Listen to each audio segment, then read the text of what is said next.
Ja, meine sehr verehrten Damen und Herren, Ladies und Gentlemen, der Winterschlaf ist beendet.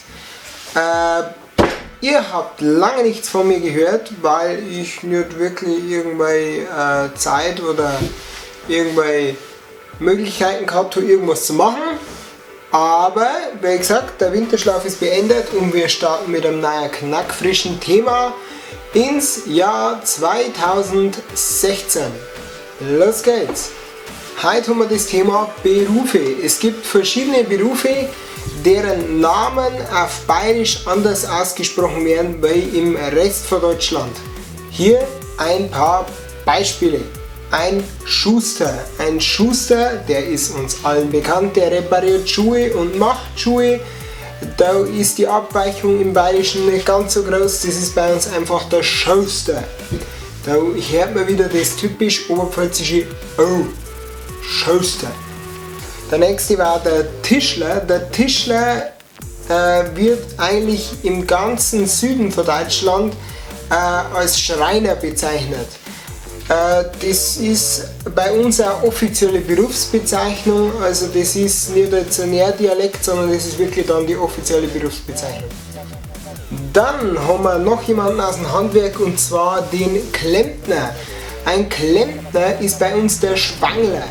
Dann ein Forstwirt. Ein Forstwirt ist jemand, der im Wald sich praktisch um die Bäume kümmert, der Bäume fällt und ein wenig so alles was halt mit dem Wald zum tun hat, da sagt man bei uns eigentlich Holzhauer dazu.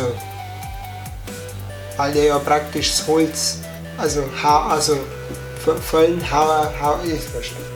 Friseure, zu denen ich übrigens auch mal wieder meist, werden bei uns als Boder bezeichnet.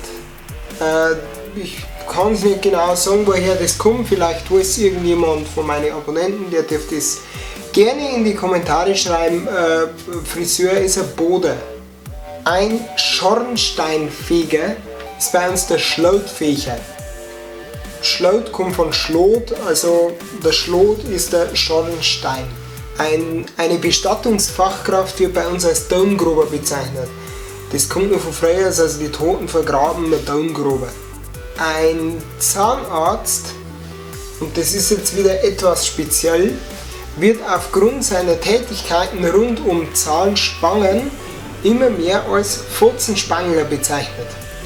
Also Pfotzen, Mund, Spangler, haben wir gerade arbeitet mit Blechen und Drähten, also Pfotzenspangler.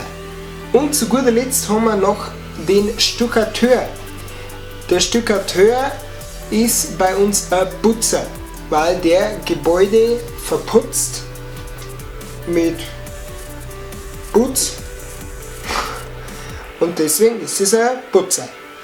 Das war's mit der ersten Folge Bayerisch für Anfänger im Jahr 2016. Ich hoffe, euch hat es gefallen und ihr irgendwas braucht. Wir sehen uns beim nächsten Mal. Wer weiß, wann das ist? 2017? Man weiß es nicht, man munkelt nur. Wie gesagt, wir sehen uns beim nächsten Mal.